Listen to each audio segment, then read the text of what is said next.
Hey, Dave Boswell here. I'm coming to you from actually from a house here in Riverside. Got Oscar and Rebecca here with us today, and we're actually out cruising around. We're looking at houses that some of our local students have gotten done. These are just a few miles from our office, and so what I wanted to do right now is I just wanted to introduce you to Oscar and Rebecca and have Oscar tell you a little bit about who he is, what he did, and how he got this house.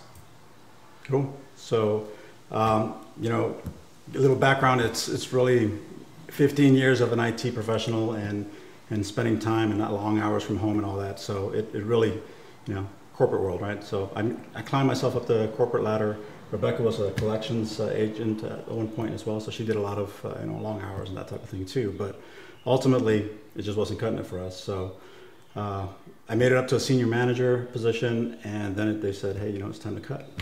And I was one of those guys that, you know, we talked about this, right? I got the opportunity of hiring my replacement, which was an interesting scenario all its own. So, right.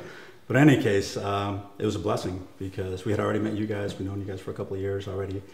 And, you know, the things that we learned through you guys and through the organization and all that, it really prepped us to get to where we are today. So that's kind of the short story of who we are and where we came from. So. Right.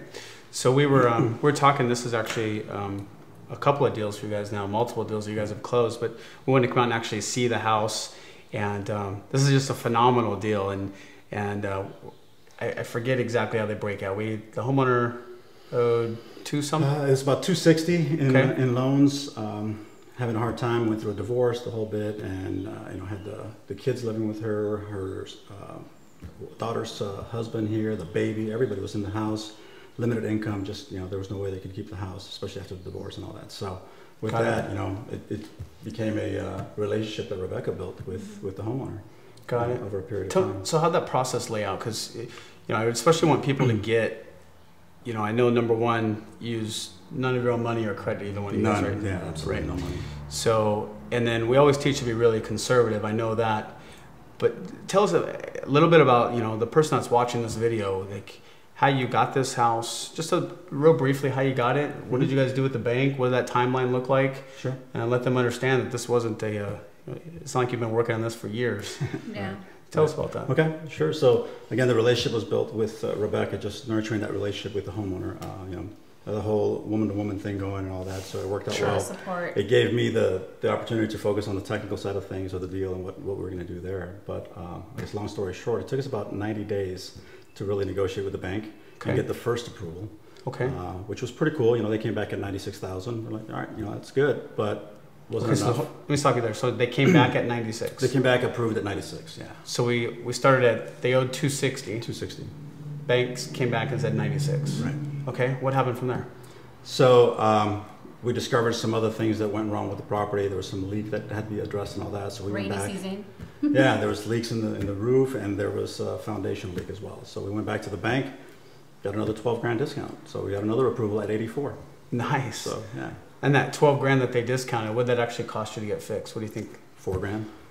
Very cool. Mm-hmm. So an $8,000 profit Absolutely. by asking the bank the right questions. Right. Yeah. Awesome. So 84 grand, and then what did you expect to be able to sell this place for? We talked about it, and we're sitting at about 150. Being conservative again, you know, like you guys have shown us. So just be conservative, do the whole thing that we were supposed to do there. So. Okay, great. And you know what we'll do is it's an awesome story. This house has closed so quickly that we haven't even been able to crunch the numbers and go through this. What we're going to do is we're actually going to go back to the office. Those of you that are checking this out, you should come see our office. It's growing right now. It's amazing. Nearly 10,000 square feet. I've got multiple people just like Oscar and Rebecca. We're going to go out, look at some more houses here. But we'll go back to the office and pull out you got all your numbers written down. Yeah, absolutely. Everything. Our pre-calculations to our final ones. So.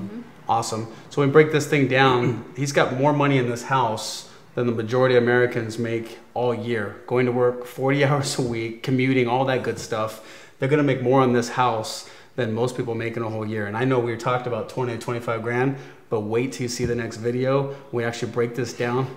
It's just awesome. Yeah, it's just awesome. Crazy. So Blessing. Congratulations. Thanks, man. Appreciate it. Love it. Thank you so very much. Thanks. We'll see you Thanks for guys your part support. 2.